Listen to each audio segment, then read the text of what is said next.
오늘부터 고린도서를 또 함께 말씀을 나누도록 그렇게 하겠습니다. 고린도서는 사도 바울이 에베소에 있을 때에 고린도서를 쓰게 됩니다. 에베소에 있을 때에 사도 바울이 고린도서를 쓰게 되는데 그때가 아마 AD 55년경으로 그렇게 봅니다. 고린도 전서를 쓰고 그리고 나서 고린도 후서를 사도 바울이 쓰게 되는데 실제로는 사도 바울이 고린도에 4번의 편지를 보내게 됩니다. 2개의 편지는 사라지고 2개의 편지가 이렇게 전해지는데 고린도 후서를 쓴 것은 같은 55년경에 썼을 것으로 그렇게 봅니다. 한 번 편지를 고린도전서에 편지를 보내고 그리고 시간이 오래지 않아서 사도 바울은 고린도에 편지를 다시 보내게 되는 거죠.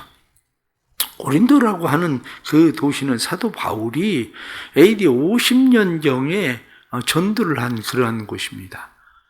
브리스길라 그리고 아굴라 이 사람들의 집에서 사도 바울이 복음을 전하기 시작해서 1년 5개월 동안 그곳에서 1년 6개월 동안 복음을 전하고 그리고 떠난 곳이 바로 고린도입니다. 근데 당시 고린도라고 하는 사회를 조금 이해를 하면 고린도는 인구가 한 60만 정도 되는 그러한 도시입니다. 그러니까 인구가 60만 되는 도시로서 당시에는 굉장히 큰 도시죠. 그런데 그 중에 40만이 노예입니다. 그러니까 40만은 노예고 인구는 60만이니까 실제적으로 자유민이라고 하는 사람들은 한 20만의 사람들이 자유민이 되는 거죠. 이러한 사회 속에서 아무래도 어디에 가든지 사회에서 기득권을 누리고 있는 그런 사람들은 나름대로 노예가 40만이나 되니까 기득권이 점점 강해집니다. 왜냐? 부리는 일, 권세가 이제 힘이 강해지는 거죠. 그러다 보니까 자유와 방종이 그들에게는 쉽게 일어나는 그러한 일들이기도 하죠. 그러나 노예가 40만의 노예가 있다가 보니까 이 노예들 속에는 질서가 있는 것처럼 보여지기도 하지만 사실은 보이지 않는 무질서의 탐욕이 이들 안에는 가득해 있는 그러한 지역이 바로 이 고린도 지역이기도 합니다. 그런데 사도 바울이 여기에서 복음을 전해서 사람들이 예수를 믿게 되었다는 것이 참 다행스러운 일입니다. 그런데 사도 바울이 오늘 성경에 나타난 말씀을 보니까 내가 고린도에서 일어나고 있는 여러 가지 문제들에 대해서 내가 이야기를 들었다. 그러면서 사도 바울이 그러한 일에 대해서 어떻게 하면 문제를 해결할 수 있을까라고 하는 내가 교회를 세우고 그 세운 교회들의 문제들에 대해서 좀 더 좋은 답을 주려고 고린도서를 쓰게 된 거죠. 고린도서에 나타나는 그런 문제는 내부적인 분쟁의 문제도 심각합니다. 오늘 본문에 나타난 말씀처럼 어떤 사람은 바울에게, 어떤 사람은 아볼로에게, 어떤 사람은 그리스도에게, 어떤 사람은 게바에게 속해 있다고 자기가 소속된 곳이 누구다 이렇게 이야기하는 파당의 문제가 고린도 교회 안에 무질서하게 일어나기 시작합니다. 그것뿐만 아니라 고린도 교회 안에는 서로 소송의 문제도 있고 음행의 문제도 있고 여러 가지 문제들이 고린도 교회에는 쌓이고 쌓여 있는 것처럼 보여집니다. 그러다가 보니까 자연적 밖에서 외부에서 교회를 보는 사람들의 측면에서 볼 때는 교회가 뭘 저래? 이렇게 보여지는 거죠. 저런 교회를 왜 믿어? 교회를 왜 다녀? 이렇게 보여지는 그러한 현상입니다. 어쩌면 이런 것들이 오늘날 우리가 직면하고 있는 교회의 문제처럼 보여질 수도 있습니다. 그러다 보니까 요즘 사람들이 쉽게 이야기하는 것이 그런 겁니다. 나는 예수는 믿는데, 예수는 좋아하는데 교회는 싫어. 교회는 안 다녀. 이렇게 말하게 되는 거죠.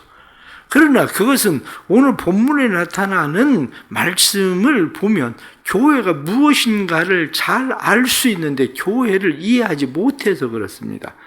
오늘 말씀을 보면 고린도전서 1장 2절 말씀에 고린도에 있는 하나님의 교회, 곧 그리스도 예수 안에서 거룩하여지고 성도라 부르심을 받은 자들과 또 각처에서 우리 주의 주 곧 그들과 우리의 주 대신 예수 그리스도의 이름을 부르는 모든 자들에게, 여기 이 말씀을 보면 교회가 뭐냐? 이렇게 이야기할 때 교회라고 하는 것은 고린도에 있는 건물로서의 교회가 아니라 교회는 예수 그리스도 안에서 거룩해지는 성도들이 교회다. 이렇게 분명하게 이야기하는 거죠. 그러니까 교회를 나는 싫어. 난 교회는 안 다녀. 이렇게 이야기하는 사람들은 교회가 무엇인지를 모르는 거죠. 교회가 뭐냐? 이렇게 이야기할 때 교회는 그리스도 예수 안에서 거룩해지고 성도라고 부르심을 받은 사람들, 그것이 단지 때로는 고린도 안에만 있는 것이 아니라 여기에 나타난 말씀처럼 각처에서 부르심을 받은 모든 사람들, 이게 바로 교회다. 성경은 그렇게 말씀하고 있는 거죠. 그러기에 우리가 성경을 좀 더 알고 좀 더 이해를 한다면 교회에 대해서 우리는 좀 더 잘 이해할 수 있게 되는데, 고린도서를 보면 고린도서에서 우리가 교회가 무엇인가, 교회가 무엇을 하는 곳인가 하는 것을 더 잘 알게 하는 그런 말씀이기도 하죠. 그 중에 또 하나 우리가 생각할 수 있는 것은 사도 바울은 뭐라고 이야기합니까? 17절에 나타난 말씀을 보면 그리스도께서 나를 보내시면 세례를 베풀게 하려 하심이 아니요 오직 복음을 전하게 하려 한다고 그렇게 이야기를 합니다. 그러면서 뭐라고 이야기합니까? 사도 바울은 이야기할 때 14절에 나타난 말씀에 나는 그리스도보와 가이오 외에는 너희 중 아무에게도 내가 세례를 베풀지 아니한 것을 감사한다.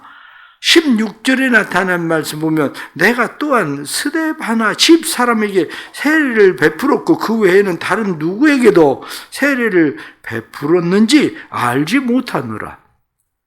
사도 바울은 세례를 베푸는 것보다 복음을 전하는 일에 집중했습니다. 그것을 보면 세례를 받아야 구원받는다, 그건 아니라는 거죠. 사람들은 세례를 받아야 구원을 받는 것처럼 생각하기도 하지만, 그러나 세례를 받아야 구원을 받는 건 아니고, 사도 바울이 그랬다면 사도 바울은 세례를 주는 일에 더 집중을 했을 겁니다. 그러나 사도 바울은 나는 세례를 주는 일에 그렇게 관심을 가지고 있지 않다. 왜 그렇습니까? 세례는 구원받은 사람들의 표이기 때문에. 그런데 내가 복음을 전하는 사람들이 진짜 구원을 받은 사람인지 받지 않은 사람인지에 대해서 내가 아마 사도 바울은 나름대로 확신을 가지지 못한 일들도 있었을 겁니다. 그 일들은 오늘 고린도에 나타나는 여러 가지 문제들을 보면서 과연 저 사람들은 세례를 받았을까라는 의심의 생각도 들기도 하고, 그럼에도 불구하고 저 사람들은 세례를 받지 않았어도 저 사람들은 구원을 받은 사람들, 다시 말하면 오늘 본문에 나타난 말씀처럼 하나님께로부터 부르심을 받은, 1절 말씀에 보면 사도 바울이 하나님의 뜻을 따라 그리스도 예수의 사도로 부르심을 받은 바울과 형제 소스데네, 이렇게 소스데네라고 하는 사람의 이름이 나오잖아요. 이 소스데네라고 하는 사람의 이름이 나오는데 사도 바울과 함께 복음을 전하던 이러한 사람들이 구원을 받은 사람, 다시 말하면 구원의 확신을 가진 사람들인데, 그것은 어디에 있느냐? 뒤에 나타난 말씀을 보면 그건 십자가에 있는 거다. 이렇게 다시 말하면 답은 십자가에 있다. 이렇게 말하는 거죠. 겉으로 보기에는 초라해 보여도 하나님께서 약한 자를 들어서 강하게 쓰신다라고 말씀하고 있는 것처럼 그러한 것을 우리에게 이야기하고 있는 말씀입니다. 그러면 오늘 말씀 속에서 우리가 1장을 전부 다 우리가 설명할 수는 없지만 하나 기억해야 되는 그런 말씀이 있습니다. 그것은 교회는 그리스도의 몸으로 성장하는 과정에 있다는 거예요. 부르심을 받은 사람들이 부르심을 받은 것, 다시 말하면 태어난 사람이 태어남은 성장하는 과정에 있는 거죠. 우리가 다른 사람들을 보면서 때때로 마음 가운데 여러 가지 상처를 받을 수도 있습니다. 목사가 왜 저래? 장로가 왜 저래? 이렇게 생각하고 상처를 받을 수도 있습니다. 저런 게 뭐 목사야, 저런 게 무슨 장로야, 저게 무슨 구원받은 사람이야. 만일 여러분들이 그렇게 생각을 한다면 누군가 여러분들이 어떤 장애를 가지고 있는 사람을 보고 저게 뭐 무슨 인간이야 이렇게 생각을 한다고 해보십시오. 그러면 여러분들은 많은 사람에게 비난을 받을 겁니다. 그 사람이 아무리 장애를 가지고 있어도 그 사람은 인간 맞아. 이렇게. 때로는 뇌성마비를 앓고 있어서 그 사람이 자기 스스로 무엇을 제대로 움직일 수 없는 지체를 가지고 있을지라도 다른 사람들이 저게 뭐 무슨 인간이야 이렇게 이야기하면 그 사람을 비난하고 오히려 그 사람에 대해서 당신은 인간을 보는 기준이 뭐야 이렇게 이야기를 할 겁니다. 교회도 마찬가지입니다.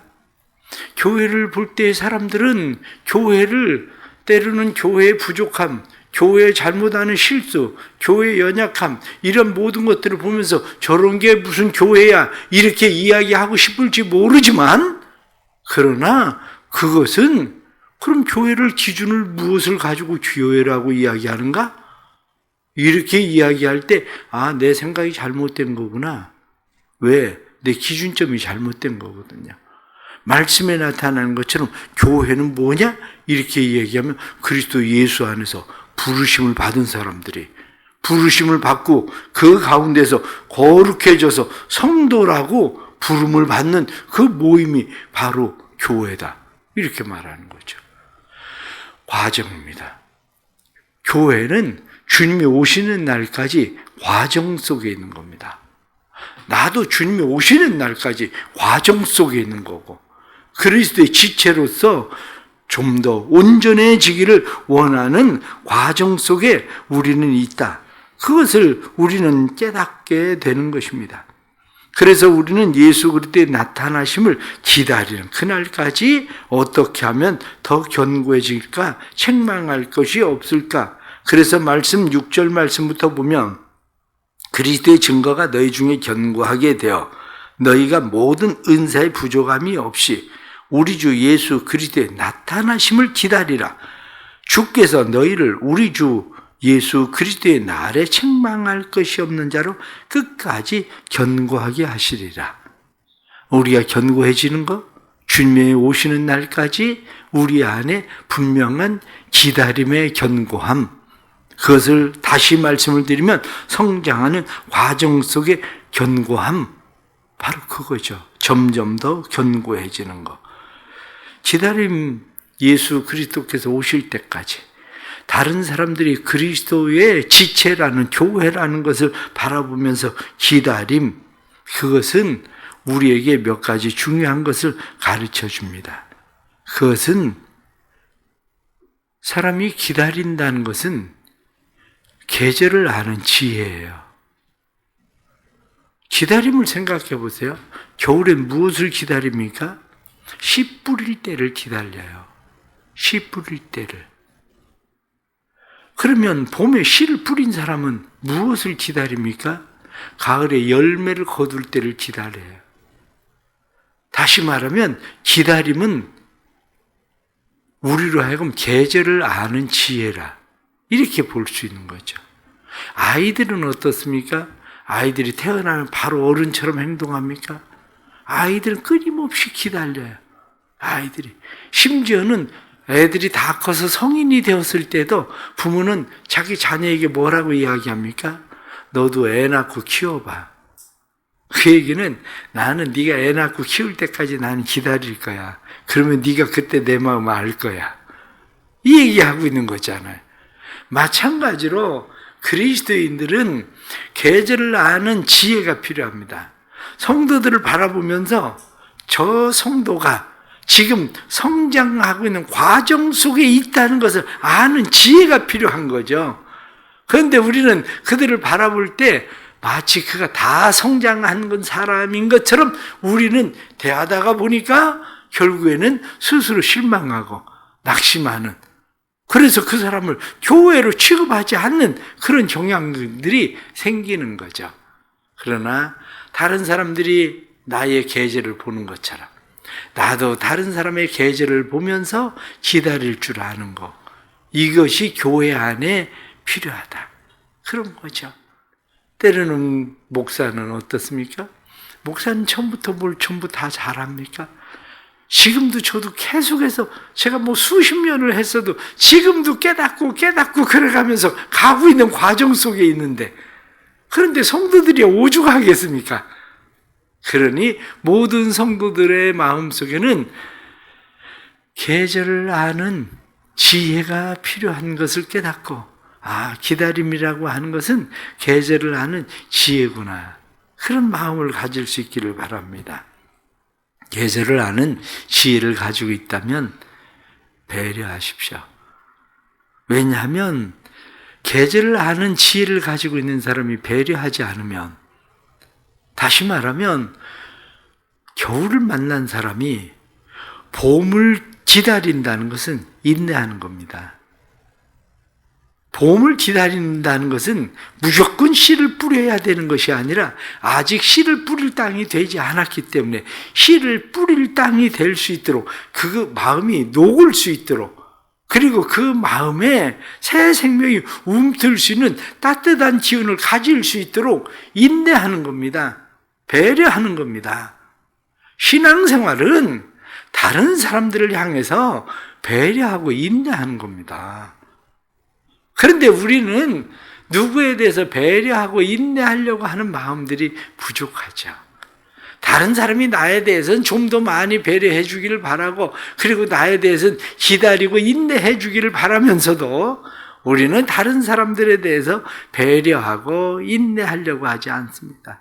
사도 바울이 고린도서를 쭉 쓸 때에 고린도 교회 여러 가지 문제의 상황들 속에서 사도 바울은 그 마음을 가지고 편지를 썼을 겁니다. 서로 배려하십시오. 서로 기다리며 인내하십시오. 그 마음이죠. 교회 안에 이 은혜가 있기를 바랍니다. 마지막 하나는 거둠입니다. 기다림은 결국 거둠이죠. 우리가 기다리지 못하면 거두지 못합니다. 끝까지 기다려야 거두는 거죠. 무엇을 거둡니까? 사도 바울이 말하고 있는 것처럼 내가 복음을 전하고 있는 것은 이 복음으로 영혼의 구원을 얻는 것, 이것이 지금 내가 목표하는 그러한 일이다. 내가 사람의 말로 하지 않는 이유는 그리스도의 복음이 헛되지 않게 하기 위해서 사람의 말이 아니라 답은 십자가다, 이렇게 나는 생각을 하고 기다린다. 그러고 말하고 있는 거죠. 우리가 종종 많은 사람들을 잃어버린 이유가 어디 있습니까? 우리의 마지막 기다림의 목적이 어디 있는지를 잃어버려서 그렇습니다. 30절에 나타난 말씀 보면 그렇게 되어 있습니다. 너희는 하나님으로부터 나서 그리스도 예수 안에 있고 예수는 하나님으로부터 나와서 우리에게 지혜와 의로움과 거룩함과 구원함이 되셨으니, 우리가 예수 안에 있다는 게 무슨 이야기입니까? 말씀에 나타나는 것처럼 지혜와 의로움과 거룩함과 구원함이 되셨다, 이렇게 말씀한 것처럼 결국엔 구원이에요. 구원. 하나님께서 우리 사랑하는 성도들에게 또 은혜 주셔서 교회를 바라보는 새로운 관점이 고린도서를 통해서 깨닫게 되는 은혜가 있기를 바랍니다. 그래서 교회를 통해서 다시 우리가 교회를 바라보고 기다릴 줄 아는 교회 될 수 있기를 간절히 바랍니다. 기도하겠습니다. 하나님 아버지, 세상의 도덕적 기준에 의하면 무슨 교회가 저래? 그리고 말할 수 있고, 그래서 난 교회가 싫어, 이렇게 말할 수도 있습니다. 그러나 교회는 그리스도 안에서 부름을 받은 사람들이 거룩해지고 성도라 부름을 받는 곳이 교회다, 그리고 말씀을 하셨는데, 참된 교회가 되게 해 주옵소서. 내가 교회인 것을 깨닫게 하시고, 내가 그리스도의 지체임을 알게 하시고, 내가 부족함을 깨달아 알 수 있도록 도와주옵소서. 계절을 아는 지혜가 필요한 것처럼 교회를 바라보는 지혜가 필요합니다. 다른 사람들을 바라보는 지혜가 필요합니다. 때로는 기다림을 통해 태어난 어린아이들이 장성해가고 성장함을 보는 것처럼 살아나는 교회 안의 성도들을 바라보며 그들의 성장함, 장성함을 기다릴 줄 아는 은혜를 주옵소서. 그래서 교회 안의 모든 성도들에게 배려와 인내가 깊어져 가게 해주시고, 배려와 인내를 통해서 내가 또 성장하고 성숙해져 가도록 도와주옵소서. 하나님 아버지, 살아나는 교회 구원의 역사가 끊임없이 일어나기를 원합니다. 사람의 노력으로 되는 것이 아니라 전적인 하나님의 은혜로 되는 것임을 믿습니다.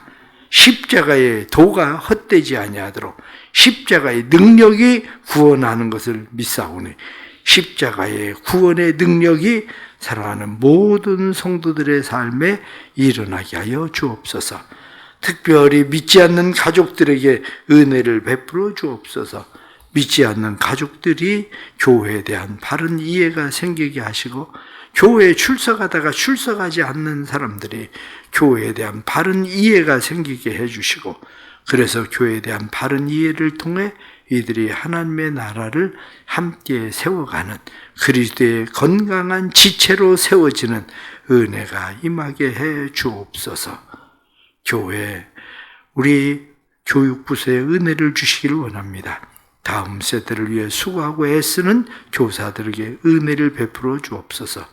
여름 성경학교를 시작으로 해서 수련회들이 있는데, 이 모든 일들 속에 하나님의 도우시고 간섭하시는 은혜가 나타나게 하셔서 이 모든 일들도 영혼의 구원의 역사가 있게 해 주옵소서. 토요일부터 있을 우리 유치부 성경학교를 축복하시고, 어렸을 때 하나님의 말씀 잘 배워서 평생 하나님의 말씀 안에 거하는 자녀들로 세워지도록 도와주시고, 또한 어린아이들을 통해서 부모들의 믿음이 자라도록 복을 내려 주옵소서. 감사하며 드려진 1000번째 예물의 은혜를 주시고, 이들의 마음이 주께 향하여 있사오니 마음의 소원의 기도를 들으시고 기도에 아름답게 응답하시며, 작정하고 드려진 예물에 은혜를 주시고 작정하고 기도하는 기도가 하나님을 중심으로 하는 삶의 변화가 일어나도록 도와주옵소서. 예수 그리스도의 이름 받들어 기도드리옵나이다. 아멘.